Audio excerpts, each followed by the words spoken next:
Olá, bom dia! Chegamos ao dia 15 do nosso propósito. Uau, só mais 25 dias juntas e esses 15 dias têm sido muito profundos na minha vida.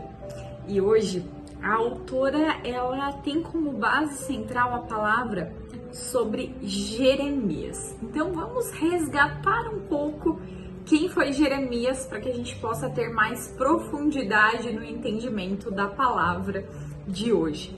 Jeremias ele foi um dos grandes profetas do Antigo Testamento.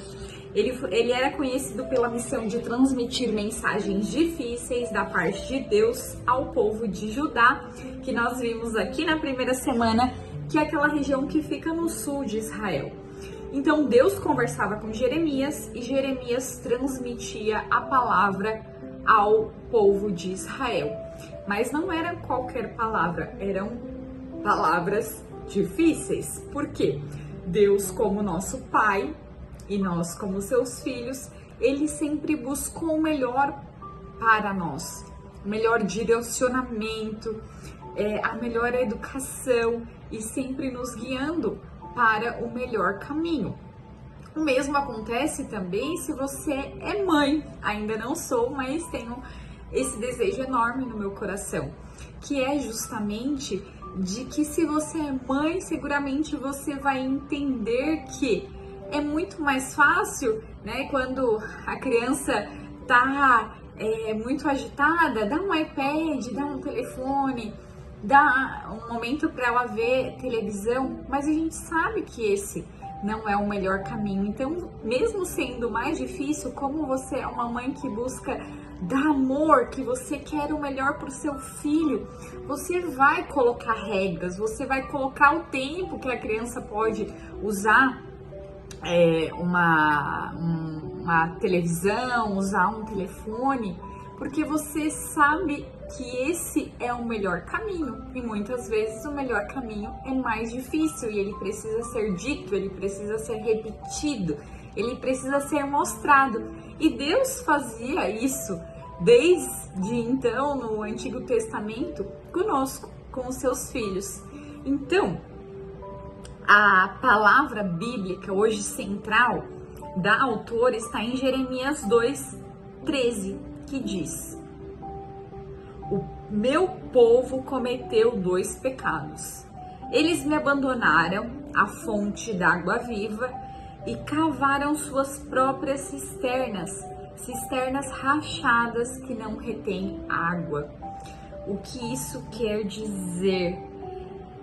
Deus estava falando que o povo de Israel havia se afastado dele e que ele é a verdadeira fonte de água viva.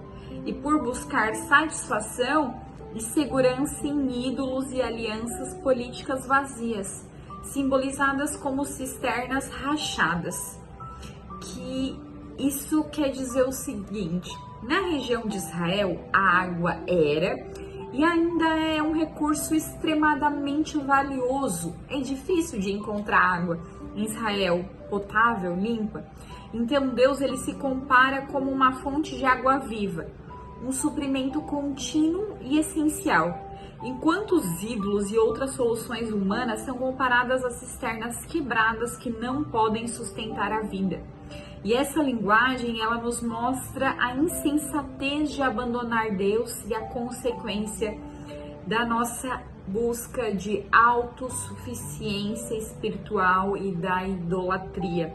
O versículo, então, serve como um chamado de arrependimento, exortando o povo a voltar-se para Deus, em vez de buscar a segurança em fontes que não podem salvar ou sustentar. Então, eu lendo essa palavra, eu busquei estudar um pouco sobre por que o povo havia se afastado de Deus e por que Jeremias tinha que ficar trazendo essas mensagens de lembrete que Deus mandava através deles. Eu tive que buscar por quê? Porque eu sou uma pessoa recente no estudo da palavra de Deus, né? Eu sempre fui uma pessoa crente desde nova, mas que eu venho estudando a palavra de Deus faz pouco tempo. Então, até semana passada, eu tive um encontro com as mulheres missionárias da igreja que eu vou, um encontro de encerramento do ano, sobre a nossa viagem que a gente fez esse ano para Guatemala. E aí eu estava compartilhando com as minhas irmãs o seguinte, que quando eu fui fazer a viagem missionária, eu estava me sentindo insegura, porque todas as mulheres que estavam lá, elas tinham conhecimento da palavra desde cedo, elas, né, sempre estiveram na igreja desde cedo e eu não. E aí eu fiquei muito apreensiva, porque nas missões a gente, além de levar alimentos, além de, né, fazer serviços voluntários, a gente também tem a missão de levar a palavra de Deus, seja através de testemunho, seja através de devocional, seja através de conversas individuais, como a gente teve com aquelas meninas no orfanato, ou com mulheres na cadeia, ou com famílias na sociedade carente. E o meu conhecimento ainda é muito pequeno sobre a palavra de Deus. E eu compartilhando isso com elas, e elas falaram: uau, Fernanda, mas o importante não é o quanto conhecimento você tem, o quanto você sabe os versículos da Bíblia de cor, mas o quanto você está disposta e com o coração aberto para deixar Deus agir através de você. E você permitiu, e tiveram muitos momentos que Deus, naquela missão, Ele falou através do meu coração. E aí eu passei a me sentir segura, porque não está relacionado ao quanto tempo você estuda, quanto você conhece. Eu sei que isso é fundamental, mas o quanto você está aberta para ouvir, para receber. Então, como ainda o meu conhecimento é limitado, eu acordo todos os dias 1 hora mais cedo para poder estudar a palavra de Deus, para poder entender o que eu vou poder compartilhar, porque eu sei que no grupo tem pessoas muitíssimo mais experientes que eu, mas eu estou aqui porque Deus falou comigo: filha, vamos iniciar esse propósito. E eu falei: Deus, eu não posso, como é que eu vou iniciar um propósito se eu ainda sou uma menina nisso? E ele disse: não tem problema, o importante é abre o seu coração, deixa eu entrar no seu coração e eu vou falar através de você. E eu embarquei nesse barco.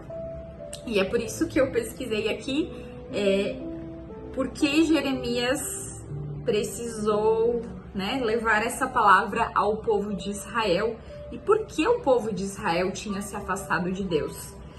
E foram por alguns motivos. Primeiro motivo, idolatria. Eles passaram a adorar deuses falsos, como Baal e outros ídolos de nações vizinhas.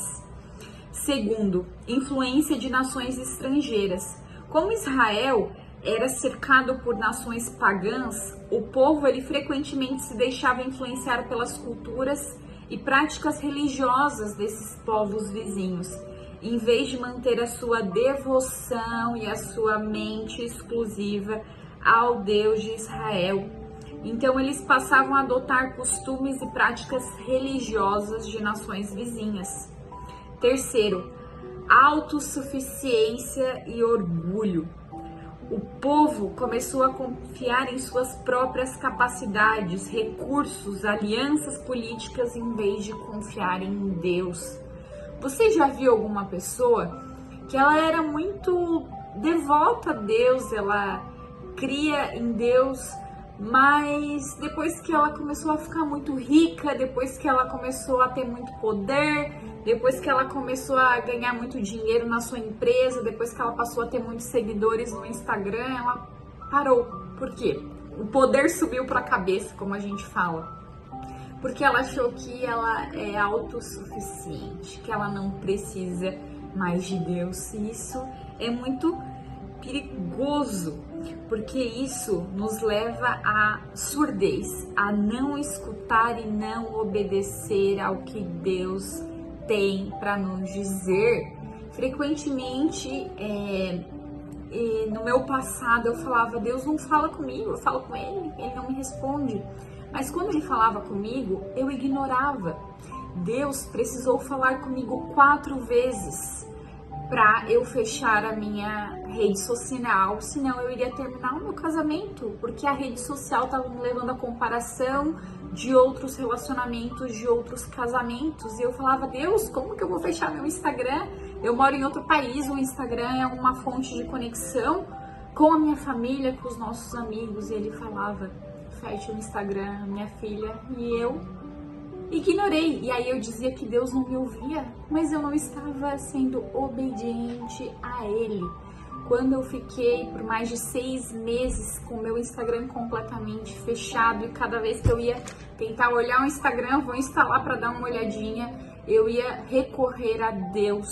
Eu ajoelhava e eu dizia, me ensina a ser uma esposa, me ensina a ser uma mulher sábia, meu Deus, porque eu não estou sabendo. Meu casamento está muito difícil. E Deus, nesses 6 meses, renovou. E é isso que Ele quer, que a gente esteja com o coração aberto e que a gente não seja autossuficiente, porque a gente depende dEle.